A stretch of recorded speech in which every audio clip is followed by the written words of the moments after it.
जब तक उत्पत्ति विनाशशील पदार्थों की प्राप्ति और अप्राप्ति में सुख दुख मानेंगे तब तक हिंसा होती ही रहेगी। परमात्मा की तरफ चलना ही वास्तविक अहिंसा है। उसके द्वारा अहिंसा का पालन अपने आप होता है जो परमात्मा की ओर चल पड़ता है। परंतु जो राग पूर्वक भोग बुद्धि से भोगों का सेवन करता है वह कभी सर्वथा अहिंसक नहीं हो सकता। वह अपना पतन ही करता है। जिन पदार्थों आदि को वह भोगता है उनका भी नाश करता है। जो संसार के सीमित पदार्थों का व्यक्तिगत अपने न होने पर भी व्यक्तिगत मानकर सुख बुद्धि से भोगता है वह हिंसा करता है, वो हिंसक है। कारण कि समष्टि संसार से सेवा के लिए मिले हुए पदार्थ, वस्तु, व्यक्ति आदि में से किसी को भी अपने भोग के लिए व्यक्तिगत मानना हिंसा ही है। यदि मनुष्य समष्टि संसार से मिली हुई वस्तु, पदार्थ, व्यक्ति आदि को संसार की ही मानकर निर्ममता पूर्वक संसार की सेवा में लगा दें, निष्कामता पूर्वक संसार की सेवा में लगा दें, तो वो हिंसा से बच सकता है और वही वास्तव में अहिंसक है। जो सुख और भोग बुद्धि से भोगों का सेवन करता है उसको देखकर जिनको वे भोग पदार्थ नहीं मिलते ऐसे अभावग्रस्तों को दुख संताप होता है। ये उनकी हिंसा है, क्योंकि भोगी व्यक्ति में अपना स्वार्थ और सुख बुद्धि रहती है तथा दूसरों के दुख की लापरवाही रहती है। परंतु जो संत महापुरुष केवल दूसरों का हित करने के लिए ही जीवन निर्वाह करते हैं उनको देखकर किसी को दुख हो भी जाएगा तो भी उनको हिंसा नहीं लगेगी, क्योंकि वे भोग बुद्धि से जीवन निर्वाह करते ही नहीं।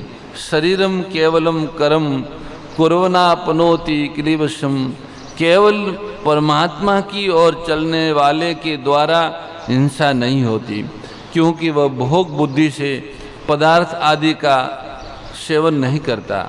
परमात्मा की ओर चलने वाला साधक शरीर, मन, वाणी के द्वारा कभी किसी को दुख नहीं पहुंचाता। यदि उसकी बाह्य क्रियाओं से किसी को दुख होता है तो ये दुख उसके खुद के स्वभाव से होता है। साधक की तो भीतर से कभी किसी को रंच मात्र भी दुख देने की भावना नहीं हो सकती और होनी भी नहीं चाहिए। उसका भाव निरंतर सबका हित करने का ही होना चाहिए। सर्वभूत हिते रता, सबका कल्याण कैसे हो, सबका हित कैसे हो, ऐसा ही सद्भाव साधक के जीवन में निरंतर रहना चाहिए। साधक की साधना में कोई बाधा डाल दें तो उसे उस पर क्रोध नहीं आता और न उसके मन में उसके अहित की भावना ही पैदा होती है।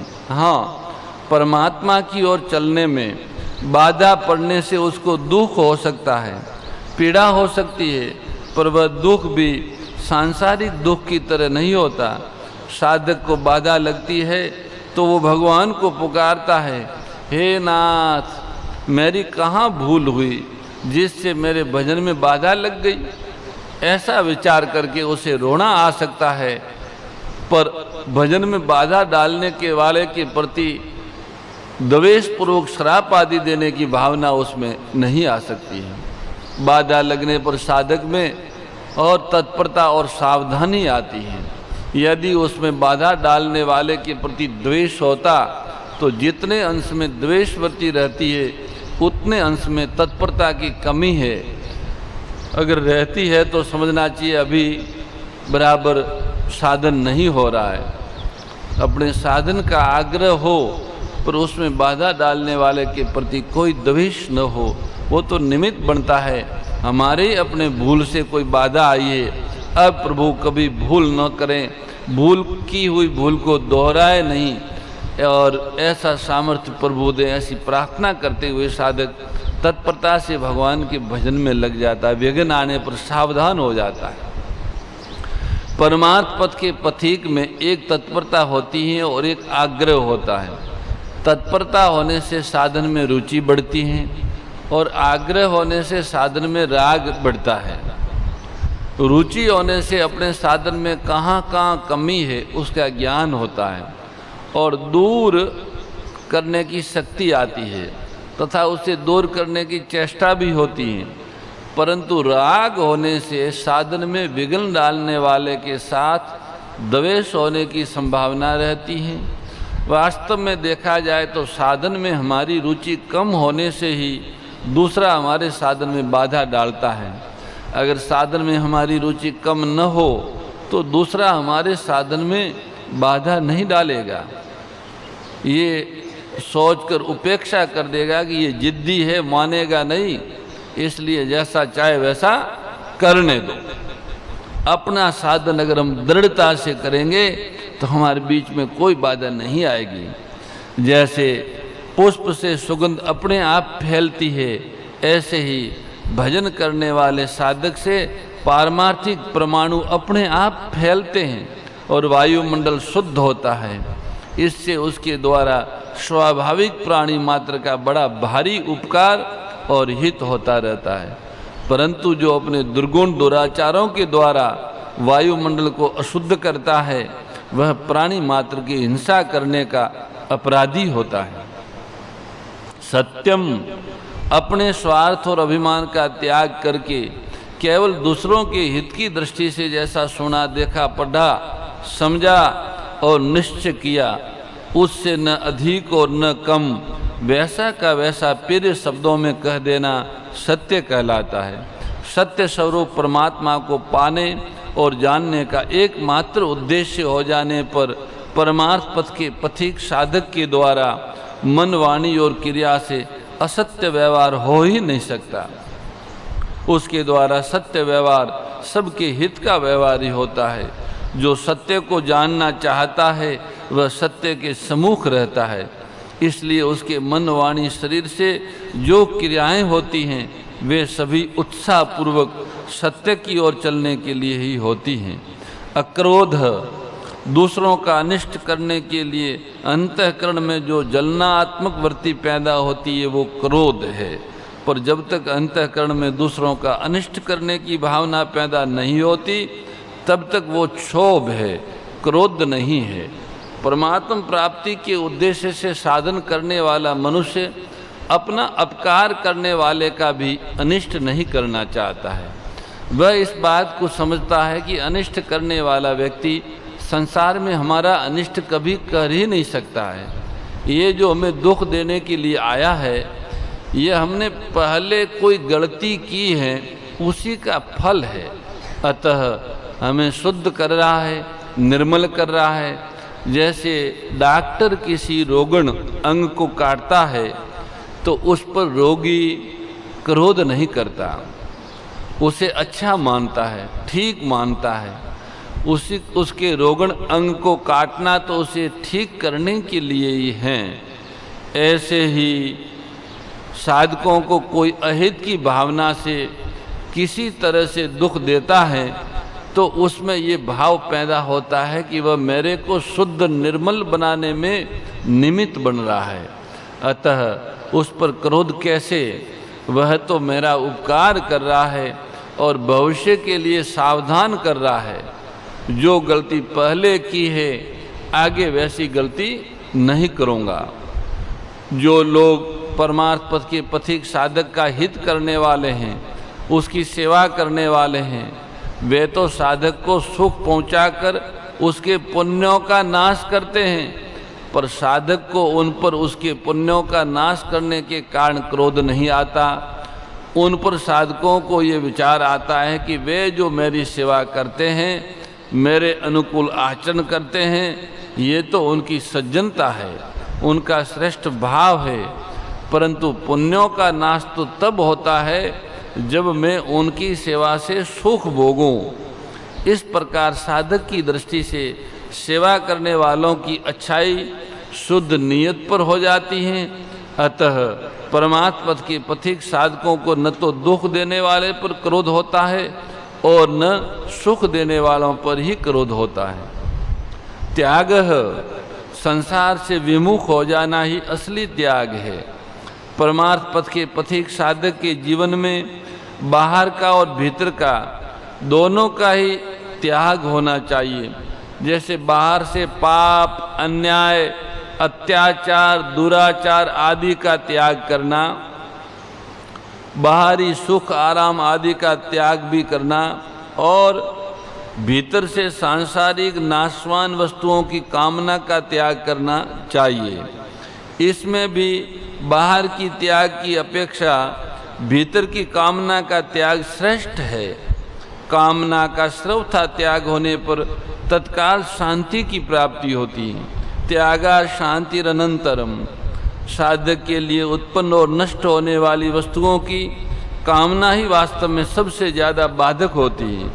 अतः देवी संपदा वाले मनुष्यों को कामना का सर्वथा त्याग करना चाहिए। त्याग कब तक होता है? जब तक कामना है। कामना न हो, जब साधक का उद्देश्य एकमात्र परमात्मा की प्राप्ति का ही रह जाता है, तब उसकी कामनाएं दूर होती चली जाती हैं। कारण कि सांसारिक भोग और संग्रह देवी संपदा के प्राणियों का लक्ष्य नहीं है। अतः वह सांसारिक भोग और संग्रह की कामना का त्याग करते हुए अपने परमार्थ पथ में आगे बढ़ता रहता है। शांति। देवी संपदा वाले पुरुषों के अंतकरण में राग द्वेष जनित हलचल का न होना ही शांति है। क्योंकि संसार के साथ राग द्वेष करने से ही अंतःकरण में अशांति आती है, और उनके न होने से अंतःकरण स्वाभाविक ही शांत और प्रसन्न रहता है। अनुकूलता से पुराने पुण्यों का नाश होता है और उसमें अपना स्वभाव सुधरने की अपेक्षा बिगड़ने की संभावना अधिक हो जाती है। परंतु प्रतिकूलता आने पर पापों का नाश होता है और अपने स्वभाव में भी सुधार होता है। इस बात को समझने पर प्रतिकूलता में भी शांति बनी रहती है। किसी परिस्थिति आदि को लेकर देवी संपदा वाले मनुष्यों में कभी राग द्वेष का भाव हो भी जाता है तो उसके मन में अशांति पैदा हो जाती है, और अशांति होते ही वह तुरंत सावधान हो जाता है कि राग द्वेष पूर्वक कर्म करना मेरा उद्देश्य नहीं है। इस विचार से फिर शांति आ जाती है और समय पाकर स्थिर हो जाती है। अपेशुनम। किसी के दोषों को दूसरे के आगे प्रकट करके दूसरों में उसके प्रति दुर्भाव पैदा करना पीशुनता है, चुगलीपना। ये बड़ा भारी पाप है। देवी संपदा के मनुष्य, उनमें इस पिशुनता का सर्वथा अभाव होता है। वो दूसरों की, कोई उनको किसी की बुराई सुनाता है तो भी वो आगे जाके उनको ये नहीं कहते कि तुम्हारे बारे में फलाने ने ऐसा किया था। वो तो ऐसा कहते हैं जिससे दोनों का मेल हो जाए, दोनों का वैमनस्य मिट जाए, परस्पर वैमनस्य बढ़े। ऐसी बातें इधर की उधर और उधर की उधर देवी संपदा वाले मनुष्य नहीं करते, अर्थात आसुरी संप्रदाय वाले ही ऐसा करते हैं। परमात्मा प्राप्ति का ही उद्देश्य होने से देवी संपदा के साधक कभी किसी की चुगली नहीं करते। चुगली करना बड़ा भारी पाप है। चुगलियों के कारण बड़े बड़े वैमनस्य पैदा हो जाते हैं, परिवार टूट जाते हैं, समाज टूट जाते हैं, राष्ट्र टूट जाते हैं, व्यक्तियों की आत्मा टूट जाती है चुगलीखोरों के कर्मों से, चुगलियों से। पिता पुत्र में, भाई भाई में चुगलीखोर क्या नहीं कराते हैं। इसलिए जो देवी संपदा के लोग होते हैं, जो बात कहनी है उसको ठीक नहीं लगती है तो उसके सामने ही वो कह देते हैं, पीछे से इधर की उधर बातें नहीं करते हैं। ऐसा करने वाले लोग देवी संपदा के लोग नहीं हैं। उनके मन मस्तक पे उधर वाली संपदा का प्रभाव है। देवी संपदा के लोग तो जैसे जैसे परमार्थ पथ में आगे बढ़ते हैं ऐसे ऐसे उनकी दोष दृष्टि, द्वेषवर्ती मिटकर दूसरों के प्रति अच्छा भाव होता चला जाता है। उसके मन में ये विचार भी नहीं आता कि मैं परमार्थ करने वाला हूँ और ये दूसरे साधारण मनुष्य हैं। प्रत्युत तत्परता से परमार्थ होने पर उसे जैसी अपनी स्थिति दिखाई देती है वैसी दूसरों की स्थिति भी दिखाई देती है। वास्तव में उनका संबंध उत्पत्ति विनाशशील पदार्थों से नहीं रहा, आसुरी संपदा से नहीं रहा। वो केवल माना हुआ था, वो भी मिट गया। इस तरह सब जब उसकी दृष्टि में किसी का भी जड़ता से संबंध है ही नहीं, कोई आसुरी संपदा वाले है ही नहीं, कोई पापी नहीं है, कोई दुराचारी नहीं है, उनकी संपदा में सब पवित्र है। उनकी दृष्टि में सभी सात्विक है, सभी भगवान के अंश है, भगवत स्वरूप है। इसलिए उनकी दोष दृष्टि समाप्त हो जाती है और वो निर्दोष अवस्था को प्राप्त कर लेता है। ये निर्दोषता अविनाशी है। परमात्मा का अंश होने से जीवात्मा सर्वथा निर्दोष है। दोष तो आगंतुक है, संग के कारण दोष आए है, वास्तव में इनमें कोई दोष नहीं है। भक्ति मार्ग वाला सर्वत्र अपने प्रभु को देखता है, ज्ञान मार्ग वाला केवल अपने स्वरूप को देखता है और कर्म योग मार्ग वाला अपने सेव्य स्वामी को देखता है। इसलिए परमार्थ पद के पथिक देवी संपदा से संपन्न व्यक्ति में किसी की बुराई, निंदा, चुगली आदि करने का स्वभाव ही नहीं होता। आसुर भाव विनाशिनी नाशिनी तमरजनी, ओ मैया नाशिनी तमरजनी, दैवी सद्गुणदायिनी, दैवी सद्गुणदायिनी, हरि रसिका सजनी। ओम जय भगवद्गीते समता त्याग सिखावनी, हरि मुख की बानी, ओ मैया हरि मुख की बानी, सकल शास्त्र की स्वामी, सकल शास्त्र की स्वामी, श्रुतियों के रानी। ओम जय भगवद्गीते।